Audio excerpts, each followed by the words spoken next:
Bismillahirrahmanirrahim. Assalamualaikum warahmatullahi wabarakatuh. Yang saya hormati Ibu Dr. Kamsina MPDI dan yang saya banggakan teman-teman sekalian. Baik, pada video kali ini saya akan membahas beberapa materi sebagai tugas final semester 2. Yang pertama yaitu metode dalam pendidikan Islam. Pengertian metode dalam pendidikan Islam. Secara etimologi, metode berarti langkah-langkah strategis yang dipersiapkan untuk melakukan satu pekerjaan. Dalam bahasa Arab, metode diungkapkan dalam berbagai kata seperti tariqah,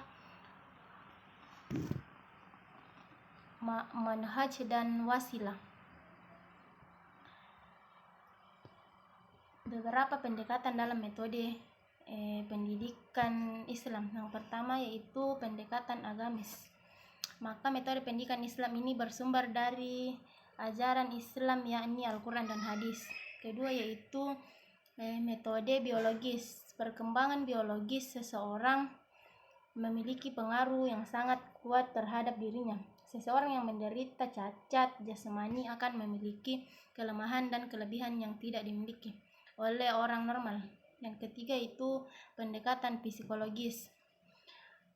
Perkembangan psikis seseorang berjalan sesuai dengan perkembangan biologisnya, sehingga pendidik dalam menggunakan metode pendidikan harus memperlakukan dan memperhatikan biologis juga psikisnya. Dan yang terakhir yaitu pendekatan sosiologis.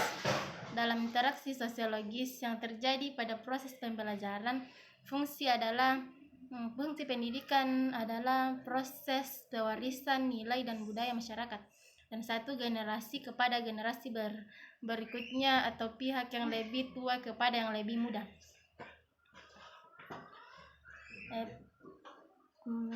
Selanjutnya prinsip-prinsip metode mengajar. Yang pertama yaitu metode harus memanfaatkan teori kegiatan mandiri. Yang kedua yaitu metode harus memanfaatkan hukum pembelajaran.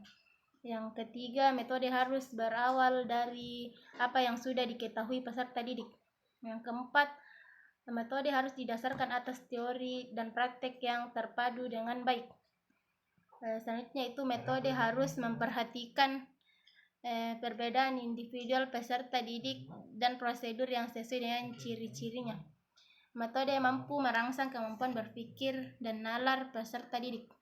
Yang terakhir yaitu metode pendidikan Islam digunakan dengan prinsip fleksibel dan dinamis. Selanjutnya yaitu aspek dalam tujuan pendidikan Islam. Yang pertama, membentuk manusia didik menjadi hamba Allah yang mengabdi kepadanya semata. Kedua itu bernilai edukatif yang bersumber daripada Al-Quran, berkaitan dengan motivasi dan kedisiplinan sesuai ajaran Al-Quran. Teknik mengajar dalam pendidikan Islam. 1. Mendidik melalui keteladanan. 2. Mendidik melalui kebiasaan.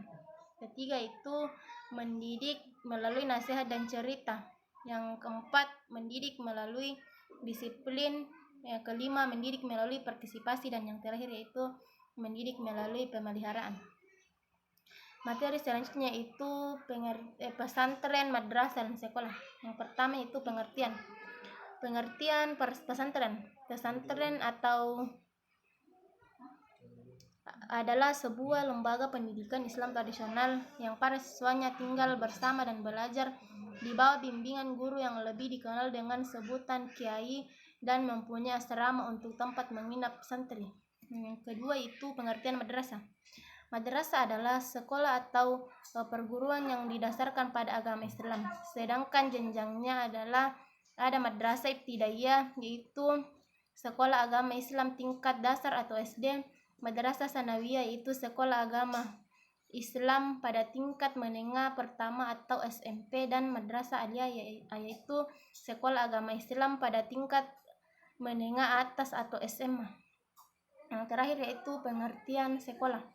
Kata sekolah salah satunya memiliki arti bangunan atau lembaga untuk belajar dan mengajar, serta tempat menerima dan memberi pelajaran. Serta salah satu dan dari beberapa arti lainnya itu usaha menuntut kepandaian, dan pengetahuan. Syarat pendirian pesantren. Adapun syarat permohonan pendirian pesantren sebagaimana yang tertuang dalam Peraturan Menteri Agama Nomor 30 Tahun 2020 adalah sebagai berikut. Yang pertama itu surat pernyataan yang memuat komitmen untuk mengamalkan nilai Islam.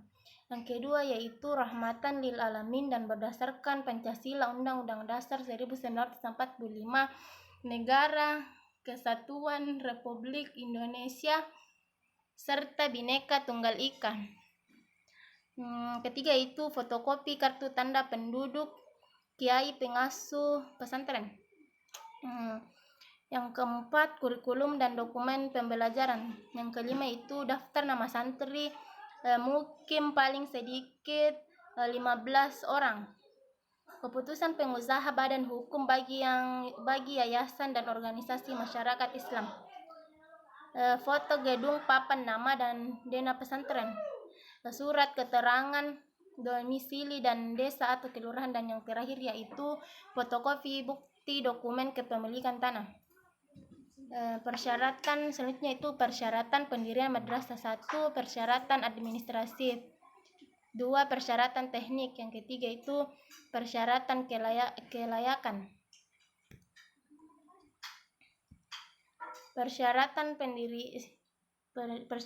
pendirian sekolah diatur dalam pasal 4 Kepmen nomor 060/2002 tentang pedoman pendirian sekolah. Adapun syarat mendirikan sekolah menurut peraturan tersebut yaitu 1. Hasil studi kelayakan. 2. Rencana induk pengembangan sekolah atau RIPS. Ketiga itu sumber peserta didik. 4. Tenaga kependidikan. 5. Tenaga non-pendidikan.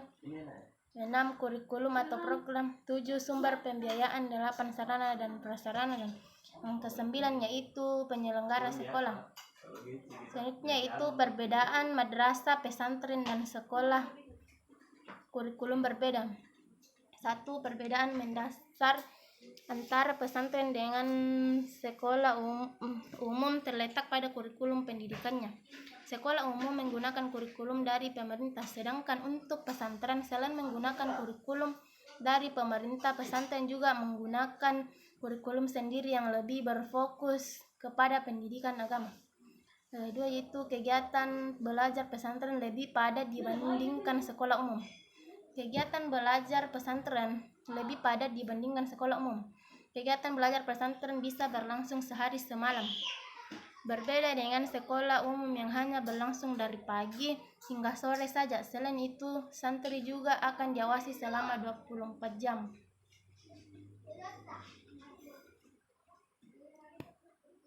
Selanjutnya 3. Santri ditanamkan pendidikan akhlak lebih baik. Sekolah umum atau pesantren akan mengajarkan muridnya tentang pendidikan akhlak, tapi yang membedakan di sini ialah pesantren tidak hanya mengajarkan santri akhlak sesuai norma kesopanan saja. 4. Yaitu santri tinggal di asrama. Siswa sekolah umum pastinya akan tinggal di rumahnya masing-masing. Tetapi berbeda dengan santri di pesantren, para santri akan tinggal di asrama yang sudah disediakan oleh pihak pesantren. Kalaupun ingin pulang, santri akan dibolehkan pulang di waktu-waktu tertentu saja, misalnya saat liburan semester. 5. Santri diajarkan untuk memiliki sifat mandiri dan disiplin. Seperti yang sudah disebutkan, santri akan tinggal di asrama, tentunya mereka akan jauh dari orang tua. Dengan begitu, para santri dituntut agar selalu mandiri dan disiplin, berbeda dengan siswa sekolah umum yang memiliki sifat mandiri dan disiplin yang tidak setinggi santri pesantren. Materi selanjutnya itu biografi Aziumardi Azra. Aziumardi Azra lahir di Lubuk Alung, Sumatera Barat pada tanggal 4 Maret 1955. Pendidikan yang ditempuhnya meliputi Fakultas Tarbiyah IAIN Jakarta pada tahun 1982, Master of Art atau MA pada Departemen Bahasa Inggris dan Bahasa dan Budaya Timur Tengah, Columbia University tahun 1988, Master of Philosophy atau MPHI.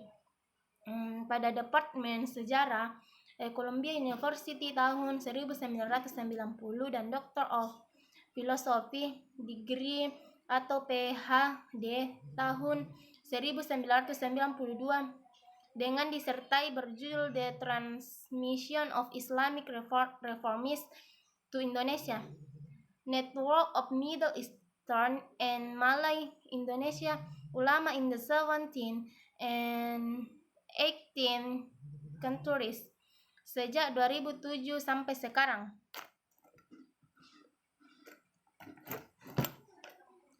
Sebagai guru besar sejarah dan direktur Sekolah Pascasarjana Universitas Islam Negeri atau UIN, Syarif Hidayatullah Jakarta. Sebelumnya dia adalah rektor IAIN atau UIN Syarif Hidayatullah selama 2 periode, tahun 1998 sampai 2002 dan UIN 2002 sampai 2006. Sebagai salah satu tokoh pendidikan Islam di Indonesia, Aziumardi juga doktor dan guru besar sejarah.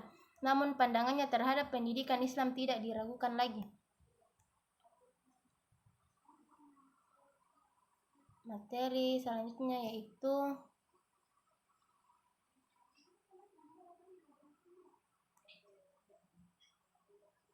tujuan pendidikan Islam menurut Aziumardi Azra. Tujuan pendidikan Islam menurut Aziumardi Azra ialah terbentuknya kepribadian utama berdasarkan nilai-nilai dan ukuran Islam. Tetapi seperti pendidikan umum lainnya, tentu pendidikan Islam tidak terlepas dari tujuan-tujuan yang bersifat operasional sehingga dapat dirumuskan tahap-tahap proses pendidikan Islam mencapai tujuan lebih jauh. Tujuan pendidikan Islam yang dimaksud adalah tujuan pertama-tama yang hendak dicapai dalam proses pendidikan itu. Kurikulum pendidikan Islam menurut Aziumardi Azra. Aziumardi Azra menyatakan bahwa kurikulum merupakan pencapaian tujuan-tujuan yang lebih terperinci, lengkap dengan materi, metode dan sistem evaluasi melalui tahap-tahap penguasaan peserta didik terhadap berbagai aspek kognitif, efektif, dan psikomotorik. Setiap materi yang diberikan kepada peserta didik harus memenuhi 2 tantangan pokok. Pertama itu penguasaan ilmu, pengetahuan dan teknologi. Kedua, penanaman, pemahaman, pengalaman, ajaran agama. Materi selanjutnya itu pembaruan pendidikan Islam Aziumardi Azra. Sejarah dengan pendapat Azra dan Ramayulis mengemukakan bahwa pada saat ini dituntut kemampuan proaktif dan inovatif dari semua personil pendidikan Islam dalam menangkap kecenderungan-kecenderungan yang terjadi di masa depan berdasarkan kondisi dan situasi yang terjadi di dalam masyarakat pada masa sekarang. 5 hal yang harus diperhatikan dalam pembaharuan kelembagaan pendidikan Islam. Yang pertama itu lembaga pendidikan Islam harus tetap meningkatkan daya saing dengan sungguh-sungguh dan terencana. Kedua, lembaga pendidikan Islam membuka program studi yang bervariasi. Ketiga, lembaga pendidikan Islam harus memperkuat fungsi-fungsi kritis dan berorientasi ke masa depan atau future oriented. Keempat itu lembaga pendidikan Islam harus melaksanakan akuntabilitas. Kelima itu lembaga pendidikan Islam harus melaksanakan evaluasi secara terus-menerus dan berkelanjutan agar zaman kualitas dapat dipertanggungjawabkan. Materi selanjutnya itu pendidikan Islam yang realitas. Perjuangan umat Islam untuk mensejajarkan pendidikan Islam dengan pendidikan umum sebenarnya sudah lama dimulai, tetapi hingga saat ini pendidikan Islam dapat dikatakan masih harus diperjuangkan terus-menerus untuk mewujudkan maksud tersebut. Hal ini disebabkan oleh eksistensi pendidikan Islam yang seringkali harus berhadapan dengan negara. Artinya kebijakan politik pemerintahan tentang pendidikan Islam dapat dikatakan tidak kondusif. Pendidikan Islam barulah mendapat perhatian yang cukup signifikan setelah lahirnya Undang-Undang Sistem Pendidikan Nomor 2 Tahun 1969 dan lebih lagi oleh lahirnya Undang-Undang Republik Indonesia.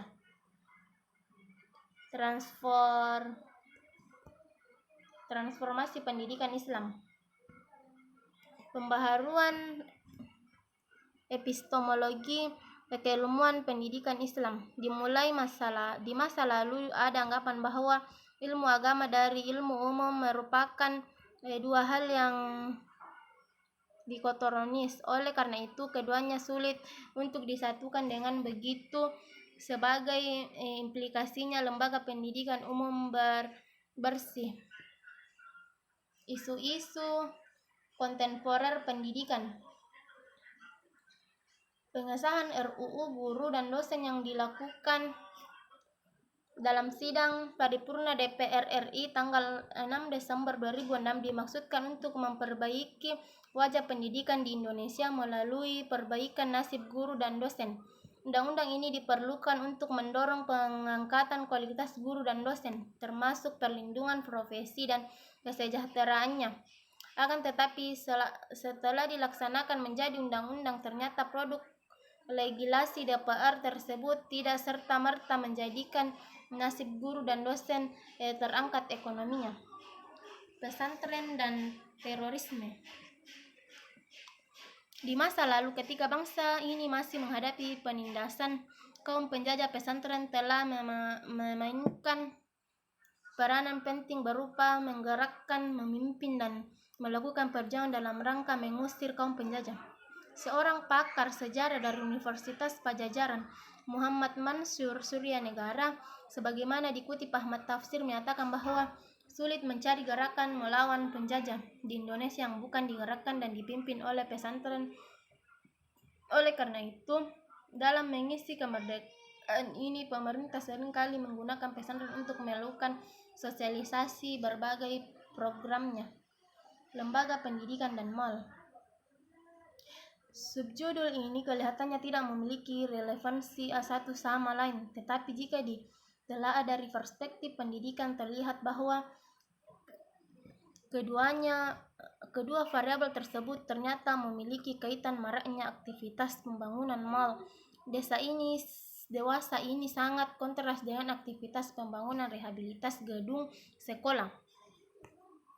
Ilmu pendidikan Islam. Guru dalam pendidikan Islam adalah orang yang pekerjaannya atau mata pencahariannya mengajar. Dalam bahasa Inggris dikenal dengan istilah teacher yang berarti pengajar, dan edukator yang berarti pendidik, ahli mendidik. Sedangkan dalam bahasa Arab ada beberapa istilah menunjukkan pengertian guru seperti ustaz, mudarris, muallim, muaddib, murabbi. Kata ustaz berarti guru, profesor, guru gelar akademik yang jenjang di bidang intelektual, pelatih, penulis, dan penyair. Kata mudarris berarti guru pengajar. Selanjutnya, tugas guru dalam pendidikan Islam. Al-Ghazali menjelaskan tugas kewajiban seorang guru dalam kitabnya Ihya Ulumuddari Mazan Al-Amal, yaitu pertama, mengikuti jejak Rasulullah SAW dalam tugas, dan adapun syaratnya seorang guru maka layak menjadi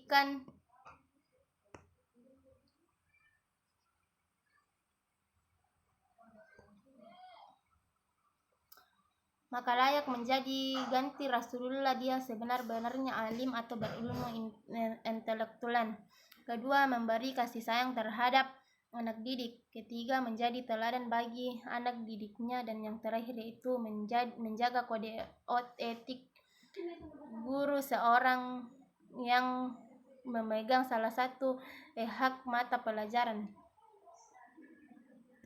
Di samping adab-adab tugas pelajar di atas, Al-Ghazali mengemukakan tugas-tugas guru sebagai pembimbing terhadap siswanya. Menurutnya ada 7, yaitu 1. Mempunyai sifat belas kasihan kepada sebagai ayah mengasihi anaknya.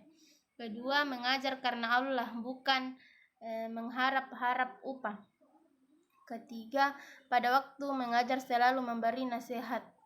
Empat, menegur dengan halus. Kelima, guru yang bertanggung jawab atau suatu bidang studi tidak boleh melancarkan bidang studi yang lain. Guru tidak mengemukakan analisis yang panjang bagi pelajar yang belum kritis. Guru harus mengemukakan seluruh ilmunya.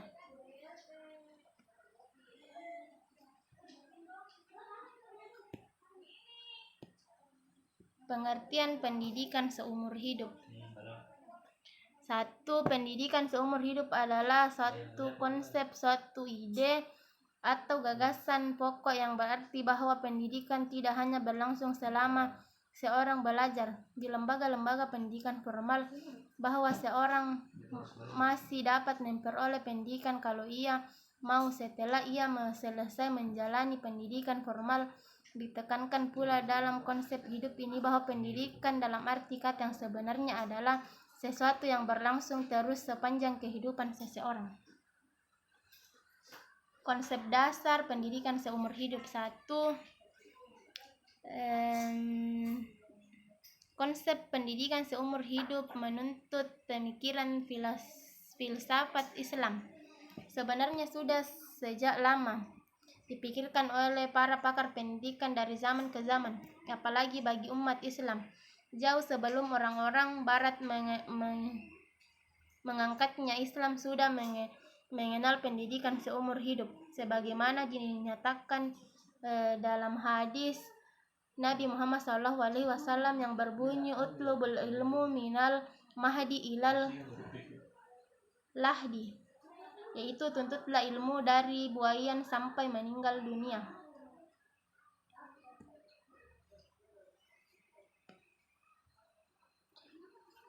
Pandangan Islam tentang pendidikan seumur hidup.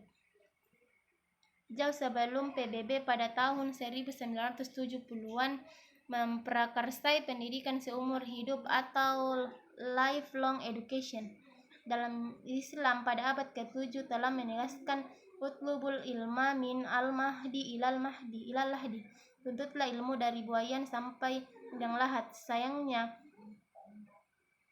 kepopuleran ajaran pendidikan seumur hidup dari Rasulullah tidak sempat mengunggah perhatian umat Islam untuk memprakarsainya menjadi world program.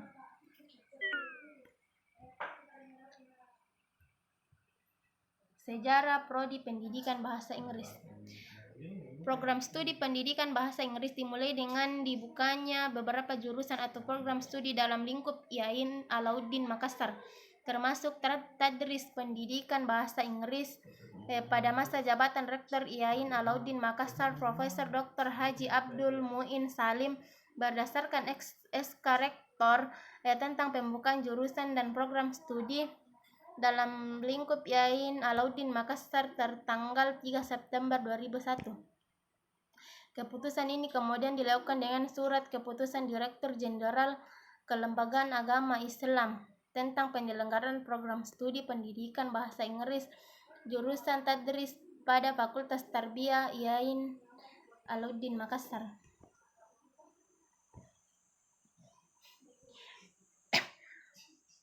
Profil prodi pendidikan bahasa Inggris. 1. Profil nama institusi Universitas Islam Negeri atau UIN Alauddin Makassar. Akreditasi terakreditasi. B. Visi misi. Visinya menjadi program studi bereputasi internasional dan menghasilkan tenaga pendidik bahasa Inggris yang berakhlak mulia dan berdimensi multilaterasi pada tahun 2029. Misinya itu menyelenggarakan pendidikan untuk menghasilkan tenaga pendidik bahasa Inggris yang berakhlak mulia. Yang kedua, melaksanakan penelitian dan inovasi dalam bidang pendidikan bahasa Inggris yang bermanfaat bagi sekolah. Ketiga, melaksanakan pengabdian kepada masyarakat dalam bidang pendidikan bahasa Inggris yang inovatif.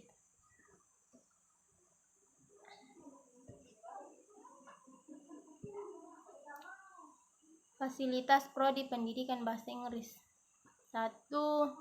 ruang kuliah yang representatif, laboratorium micro teaching, laboratorium multimedia, laboratorium bahasa Arab dan Inggris, pusat kegiatan mahasiswa atau PKM, sarana olahraga, sekolah mitra, perpustakaan universitas, fakultas dan jurusan, ruang teater, auditorium, ruang jurusan, masjid, poliklinik, dan parkiran yang luas dan teratur.